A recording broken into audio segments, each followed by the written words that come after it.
Welcome to this webinar on future proof of concept funds. I'm just going to say a few words of introduction and explain how the session is going to work. I should just point out that this is one of a series of webinars that Tenu have been hosting, both with the Russell Group, with the University Alliance, and then with us. This is one of that series. What we're going to do is I'm going to pass over to Ananai, who's going to explain a little bit about the coalition and the thinking around proof of concept and the need for it and our approach to that as 4 institutions working together. But the focus really today is on a survey to gather more information about proof of concept needs, of which Jacob will provide a bit more information. And then we'll have a Q&A session at the end if there are any questions. I should say on that please do put questions into the Q&A chat box, which I think Laura will be able to pick up and to navigate through the Q&A. There is a chat function, but please put the questions into Q&A so that we can manage them and group them rather than use the chat for that. So without further ado, I'll hand over to Ananai, who will tell us a little bit about the coalition, why the Russell Group, University Alliance, Knowledge Exchange UK and Tenu are working together on this, and sort of set the scene for the survey, which is really important for us to gather some data and some evidence around that campaign. So over to you, Ananai. Thank you, Stuart, and thank you for having me and for organising this. Really valuable to have your members here and to share what we're trying to do. So we are applying for, we are managing our campaign, trying to get some funding for proof of concept for university innovation. And we have approached the campaign in 3 ways. Firstly, we've created a coalition to demonstrate the broad support that this campaign has. The coalition is formed of Tenu, Knowledge Exchange UK, the University Alliance, and the Russell Group. And so we're all working together on how to best communicate this need to government. We have also hired a consultant. This is Jacob Johnson, who's here with us today, to help us build the evidence of what we need exactly, where the gaps are, and start thinking about what the landscape looks like. And finally, we have formed a working group. The idea of the working group is to support government in thinking through how to most efficiently and effectively deploy funding to the UK in a way that benefits the entire UK.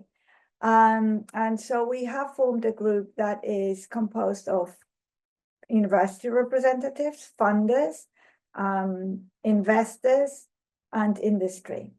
The chair of the working group is Adam Stoughton. Some of you may know him. He used to be at Oxford University Innovation and moved then to Evotech, where he is an academic on academic partnerships. So he's an industry representative who is very well acquainted with proof of concept. And so we formed this group. We were very pleased that all the members we invited confirmed participation, and we're meeting on the 17th March for the first time. So a little bit of how this has been going since we launched the campaign. In January, we circulated an announcement letter about the coalition that we had come together. We shared it with DCIT, with DBT, the Treasury, and with the Select Committee for Science, Innovation and Technology. And we heard back from DCIT asking us for a meeting. And we were pleasantly surprised to find that DCIT was asking us quite technical questions, suggesting some serious engagement in the matter. So we had a very positive reception. And they were keen to draw on the working group. So they have already sent some questions for the working group, so which will help frame that first meeting. Importantly, we have had discussions with DCIT about where this money should come from. There's obviously a concern among all of you, and this is replicated across the membership of the coalition, that the funding might come from research or cut short research funding or elsewhere where it is urgently needed to fund this. And we have made sure to pass that message on, that this really should come from a different budget or a new budget from other departments. The case we're making is that this is as much industry pull as university push, that this is a campaign to support the innovation-led economy that the government is seeking, and that in the end, with a well-funded proof of concept stage, we can expect more commercialization, more jobs, and more economic growth. So this is the case we're very clearly making. And on the back of the meeting with decent officials, we are now outlining a paper that was born out of some of their questions in regard to limitations of current funding mechanisms, some ideas regarding devolution to combined mayoral authorities, and we are using this paper to make again the case very strongly that that proof of concept should be seen as industry pull. So making that case very strongly again, outlining the potential impact that a well-funded proof of concept stage would have, and also outlining the objectives of the funding mechanisms we envisage. This is all very high level. We've obviously haven't met with the working group, but in order to make it more nuanced and offer government a little bit more detail on the landscape and the potential funding mechanisms, etc., we really need support from you. And this is why we've asked Knowledge Exchange UK to convene the members, all of you, to explain to you the power that your contribution through our survey could have. So we will, Jacob has prepared a survey, which we will circulate after this meeting, and we would appreciate your contribution. And so Jacob is going to introduce himself and outline what we're trying to achieve through this. Well, good afternoon, everyone. I think the headline that Anane just spoke of was, we need your help and we need your input. And what we're doing is we're trying to gather a really good overview of what the UK POC landscape looks like. My name is Jacob Johnson. I'm the founder of InnovaSource. We've been looking at this research institution gap fund and accelerator program landscape for about the last 20 years, 15 years as a company, 20 years as a member of the University of Minnesota Venture Center and what they were doing there. So I thought I'd take just a couple minutes here to provide a little bit of context to this discussion, just based on what we've looked at over the last 15 years and how it might apply to this particular UK POC landscape and in the future too, of what you guys are doing. So this is the space that we look at, and I think we're talking about a little bit today. It's, you know, what happens to technologies after they leave the lab, and how do we do a better job of getting them into commercial and investment partnerships? So specifically, those technology and startup assets that are sitting between those goalposts, if you will, oftentimes they're high opportunity assets. They're very risky. So they're stalled because of a lack of capital or talent or other sort of support. And so our job as research institutions is to lower that either real or perceived risk from our downstream partners. So our niche space then is these gap fund accelerator programs at institutions. I mentioned we've been looking at things and tracking these for about 20 years or so, as a InnovaSource for about the last 15. Each of these 4 different buckets, I'll call, or gaps, are each focused in different areas. They're all necessary to move our technology and startup assets along, but they're different in scope and dollar amounts and forms of capital and support as well. So I'll move left to right and I'll skip proof of concept. We'll come back to that in a second. But these onboarding applied research grants, we're seeing these more and more. Maybe you have these at your institutions too as well, where you're going out and you're trying to engage those inventors or those students that want to get involved with the commercialization process but maybe haven't in the past. I'll call this like pre-POC, where you're getting some money out, doing some validation, getting them to that disclosure state, where you can take a look at the technology, you can assess it for commercial potential, and you can move it along. After a proof of concept program, the primary goal of those is to validate the technologies, to do some de-risking, but ultimately to make a decision on a commercialization pathway. In the case of the formation of a spin-out company, institutions are putting these startup accelerator programs in place. Startup accelerator programs are aimed at the earlier formational stages of spin-outs' lives. They're putting talent in place. They're putting angel level pre-seed capital. I'll talk about the dollar amounts here in a second.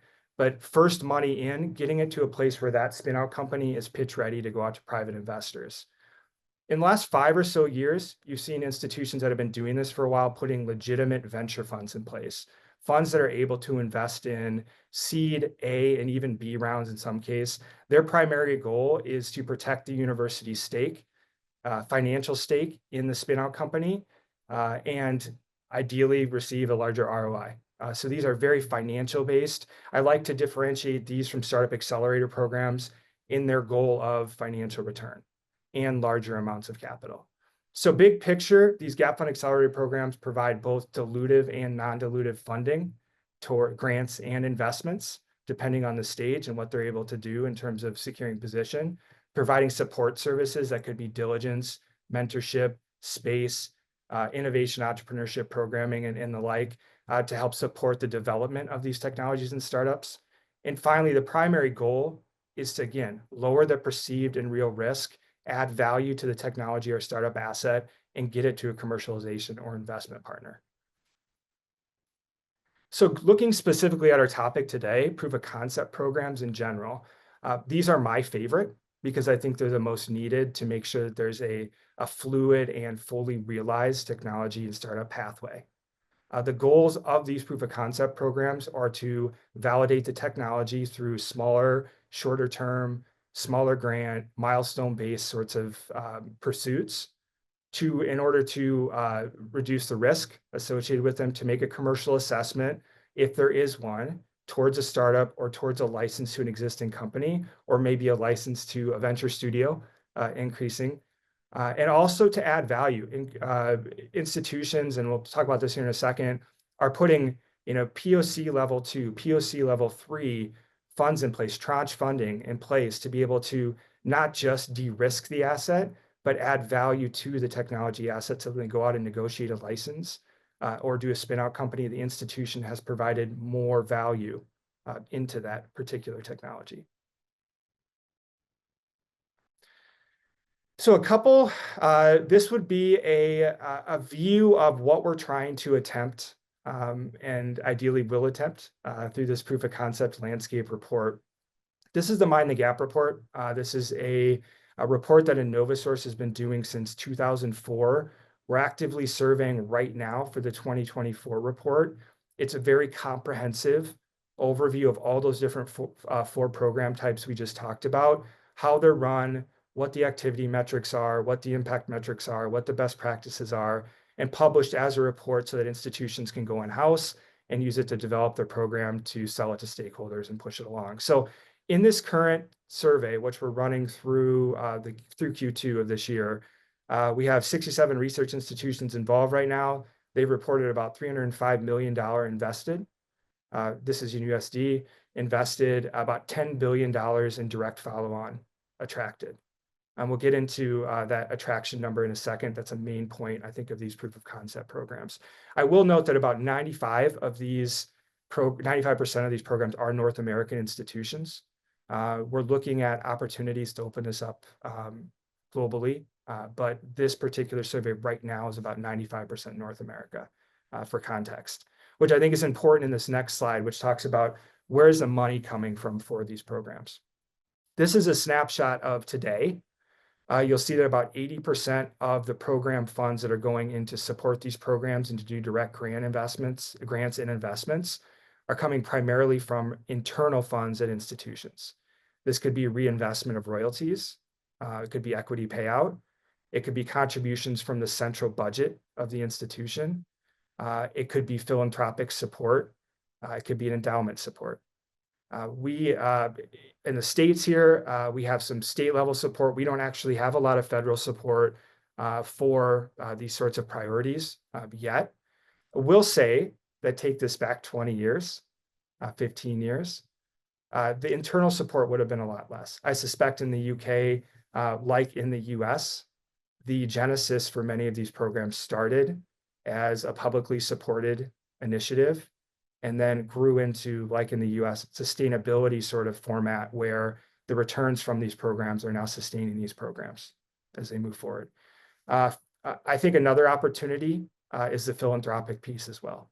It's growing, especially now in the US and elsewhere, but the pursuit of these philanthropic sources, family offices to be able to step into institutions and support these priorities for their own causes too as well. And also, we're seeing more corporate, especially maybe some venture studio and early stage investment participation as dedicated accelerator programs that are focused on specific thematic areas. The second one I want to highlight is the dollar amounts. This is agnostic and across both proof of concept and startup accelerator programs. We've broken this out into pounds too as well. So on average, proof of concept entry grants are about 55,000 pounds. This is across the board. And that up to number highlights the ability of these programs to do multiple tranches, or in the cases of certain life science technologies, having to offer larger amounts thematically. I will note that there's a larger push in some of these North American programs to look at more therapeutic medtech specific gap programs that help with preclinical and regulatory steps as well to help mature the technologies. I mentioned asset development earlier, especially in pharma and different medtech technologies. The universities are doing more in-house development of these because they have to and they want to as well. The last slide I'll highlight is the impact. And I'll talk about the whys and what happens if you don't do this here in a second. This is a breakdown. This will be in the survey that we'll share with you in a second to gather across your institutions too as well. What's a portfolio look like? I was actually surprised when I pulled this up. I thought that the life science, medtech, pharma in this sample would be a lot larger than 50. We're starting to see a big jump in just the convergence of technologies. So the software, AI, apps, pushing some of these other life science technologies too, energy and food especially is growing in some of these other sectors as well. So as all of these technologies, as we know it, our institutions start to converge and become multidisciplinary and jump around, it's going to be very interesting to see how this forms.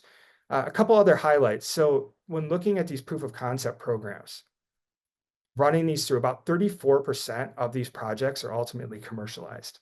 That's a big number when I talk to industry. So we're taking these projects in, and about 1 out of 3 is being commercialized as a result and at the end of these proof of concept project programs. The other data point to note there is that 2 out of 3 of those commercialized are ending up as spin-out companies. So when you talk about the importance of spin-out companies, startup success to the UK, proof of concept are the feeders, can be the generators, and more importantly, can support those spin-out companies so that they're better formed. Maybe there's a higher quantity, but also they're better quality because they've had some of the de-risking done in the proof of concept and then can be taken forward into the earlier formation and ultimately pitched. The second is the proof of the investable assets. So the goal of these programs is to lower the perceived and real risk so that a commercial or investment partner will reach into their pockets and pull their own money out. And what we found, at least in this particular sample, it was about 22 to 1 in the previous report. In this sample, it's about 23 to 1 across all of those 4 types rolled up. $1 of gap funding brings on $23 in follow-on support. When just looking at the POC funds, it's about $17 to $1 of POC. So again, the importance of taking a small amount of money targeted at very specific milestone-based validation tests and using that as a launch pad to be able to do the ultimate goal, which is to get this into society for benefit via commercialization. The other piece I'll mention is, yes, this is this is primarily a North American sample, but I think this has extreme relevance too to what Anane mentioned earlier, and the importance of this to spread across the UK into institutions of all sizes, maybe not just in the triangle, but elsewhere, and leveraging these to build innovation and commercialization capability. So yes, these are grants into projects for particular purposes, but to apply those grants successfully, you have to have the commercialization innovation support around it. And so the ability then to help ecosystems develop that via a launch of a successful POC program is important as well. So what happens if you don't do this? Well, this will be the inverse of what we just discussed about. As a visual, I like to talk about this as, you're turning on the spigot or the faucet or hydrant of research funding, but without a good POC program, you're really just kinking the hose. So it's great to put it in one end, but if you're kinking the hose, it's not going to get out at the other end the way it should. So what does that do? It can stunt commercialization activity and research activity, both. And the role that that particular small section plays in the bigger picture of knowledge exchange. It can hurt the quality and the quantity of downstream potential startups. Again, important to the UK too as well. This is a huge opportunity for interaction from both corporate and investment partners as mentors and investors in technology assets. So I mentioned the support programming. Corporates and investors can come in and provide relationship currency too as well. They can provide financial currency through commercialization investment partnerships, but also relationship currency as mentors, and making sure that you're spending your money out of your proof of concept program in an effective way by giving you some target milestones to hit. And also, without a proof of concept program, ultimately in the UK, it's likely going to fall to a couple institutions that are capable of investing in these things in-house. So that doesn't necessarily broaden the innovation capabilities of the UK as a whole without providing the right magnitude of this funding in the future for the United Kingdom. So now to the point of this, we need your help and we need your input.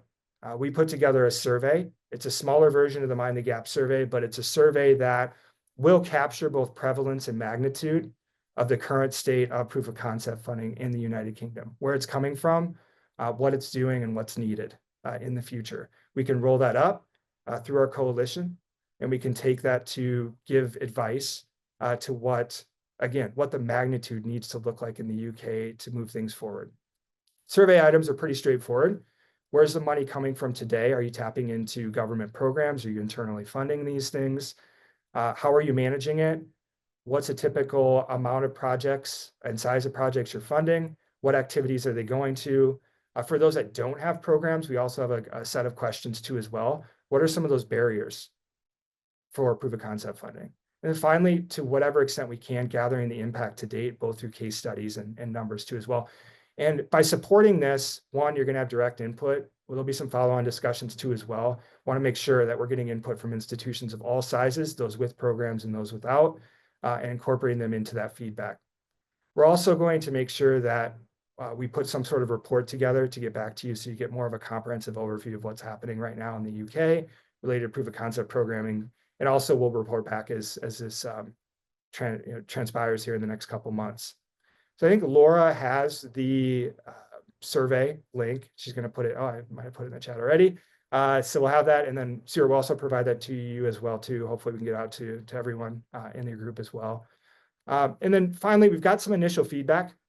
I think this echoes a lot of what Anane was saying earlier, but from some of the initial feedback we got, you just did a quick touch point survey. Good mix of internal funds. Those are funding internally through reinvestment or central budget, but also primarily government leverage programs, HIFE, Innovation Accelerators, iCure, and others. But looking for the sentiment is more POC funding, not sort of reallocation, robbing Peter to pay Paul sort of situation from existing programs. Additionally, dedicated and commercially focused programs would be important to making sure that the goal of this is de-risking, commercial validation, and obviously commercialization. They've got a scale to allow for different thematic areas and multiple tranches. It's important to incorporate market feedback from corporates and investors early on. The process has to be agile, so not too cumbersome in terms of the size of the application length and process, and making sure that risk is caked into this and baked into this. Because these projects are very risky, risk has to be a part of it and expected in the evaluation criteria. And ultimately, if support systems exist within the institution, empower those. Most of these programs are run through the TTO, tech transfer office, or association with, versus just recreating a whole nother support service function as well. So with that, I'm going to cut the slides, and Anani, I don't know if you want to open back up for questions or. So yeah, so I'm not sure we've received any questions in the Q&A. I'm aware that because of the series of discussions with the Russell Group and the University Alliance, that we have a sort of small group in the room. But those participants, feel free to sort of post questions. We really want to make this useful to you if you've got any comments, actually, as well as questions. So anything you want to know or any things you're concerned about or want to know more about proof of concept, now is a really good time to ask. Just to recap on the timelines associated, that might be really helpful, just in terms of when you're wanting their responses and the outworking of that. Yes, thank you, Stuart. Timelines. Do we have an actual deadline, Jacob? I can, in terms of timelines, what I can say is that the spending review is coming out in June, as you will know. And so we think that in order to make the greatest impact, we should be able to submit as much as we can by the end of March, and definitely before Easter. So we're working towards that. And so we would need responses by the end of next week, ideally. Beyond that, we will be doing some more comms and some additional work with the working group, but probably the likelihood of anything finding its way into the spending review will decrease as we get closer to the spending review. So yes, as I said, we're working towards the end of March. So your help would be really appreciated as soon as possible. It is not an onerous survey, and so please support us with this survey. And we'll circulate the webinar and a link after the meeting as well. I mean, I'm sure you'll have wrapped up some of the comments and finding from the other sessions that you've done. But if you haven't, what things have come up in those sessions that you think are pertinent that you might want to draw out? I know that's getting ahead of the survey a little bit, but if there were things you wanted to register that you hadn't sort of wrapped into the presentation. Yeah, as I said earlier, I think there's a concern among members that we have this situation where we wrote Peter to pay Paul, that funds are moved from one place to the other. And we're very much aware, like all of you, that we are in difficult times in terms of research funding, that we really need everything we can get. So we're working very hard to make that case to government and persuade government that this is something that is, if they want an innovation-led economy, they need to fund this separately from the research that is already being funded. And then I guess a question from me. So obviously the membership of Knowledge Exchange UK incorporates a load of different types of universities, those in the Russell Group, those in the University Alliance, those not in those groups, and those in other sort of groupings. But we also include publicly funded research bodies who are generating intellectual property and seeking to commercialize that intellectual property. So I wonder if either you or Jacob have any comments on IP commercialization from non-university sources and how that might play into these proof of concept funding. I haven't given you warning of that question, I realise. So I'll pad for a little bit while you think about the responses, but I don't know, Jacob, if that is a parallel in other territories or if there are any thoughts around that particular area. Yeah, I think on conversations with Tony Soterio from UCARI, I think he recommended that we specifically focus on universities. To some extent, this stands to reason. These are some of the ideas that are most transformative. From a percentage perspective, spin-outs are some of the strongest startups in the country that survive to scale up. So it makes sense for us to focus on this at the moment. I've had in social media, I've had a couple of comments from people saying that this would be ideal, across the innovation ecosystem more broadly outside of universities. But considering the people we are representing, we're focusing on universities. I think, if I can answer my own question slightly as well. I mean, I think the argument for proof of concept is wide. The focus is around that, but obviously the argument about the need to help that pull through of ideas hopefully gains traction more widely. One of the things that we've been encountering, Anne and I, has been the complexity of the funding landscape and the need to make it easy for people to access that. And as you say, bringing in companies or other types of organizations just adds complexity into that discussion. But it doesn't reduce the need for that kind of proof of concept in other settings. Yeah. And absolutely, to some extent, complexity can be a good thing. As we were discussing yesterday, there is ideas come in many forms and at better or worse times. So right now there may be some very hot themes, subjects and ideas that get funded. We know the boom around AI, for instance, and that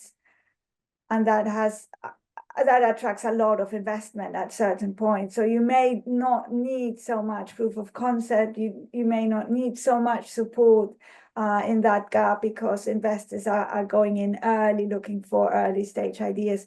But the ideas that are harder to sell, not because they are not good ideas, but the market isn't ready. It hasn't found that sweet spot with investors. It may be ideas that are just a little bit out there in terms of the vision of how this can make an impact. And so these things are, it is good that there are different types of funding for all these situations out there, and different sizes of funding that are also sector specific. So for software, you may need smaller amounts. For life sciences, you may need larger amounts, as Jacob was explaining just now. So we've got all that range that needs to be covered. And perhaps just one question for Jacob. Obviously, you're working around the world on this kind of topic.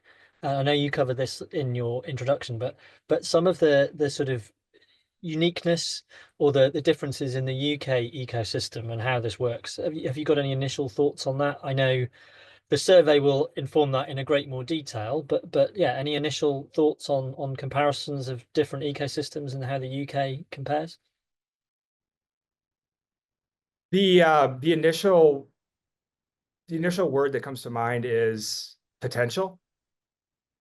And I'm early in the assessment here, but it seems I'm slightly envious of your government support, direct support of a lot of the different sections of the commercialization pathway, not just research.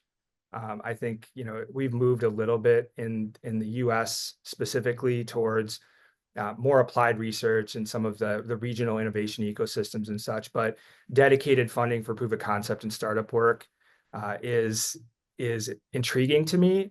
Now, the question for me is the support mechanisms that are in place and how to get that proof of concept funding to institutions of all sizes in the best way possible, and how that plays into the existing proof of concept programming within the government programs and how to align that most effectively. And I think that's, when getting the survey items and such and getting the feedback from your members and others and rolling that into, what POC funding could mean to the UK landscape and the larger knowledge exchange environment in the future is pretty exciting. So excitement, potential, and yeah, we need your help. So thank you, Jacob. In my travels into talking to colleagues in different national associations, I think the UK ecosystem is quite special in terms of the collaboration between government, industry, investors, universities, and a whole variety of different types of organisation, public funded and not, around this space. So I think this is a really interesting, exciting topic. I'm going to round up the webinar here, but just to remind everybody that the survey is the next step, that responses quickly, and we'll circulate the links as well as in the chat at the moment. So we'd love responses to the survey, and of course we'll be communicating about how things progress, and what the working group does, and how the conversation continues through the social media channels of 10U and Knowledge Exchange UK, as well as our coalition partners, Russell Group and University Alliance. So unless there are any other parting comments from the panel, I propose that we kind of close the webinar there. Thank you very much, Anne and I, Jacob, Laura, and I look forward to working with you over the coming months on this particular area.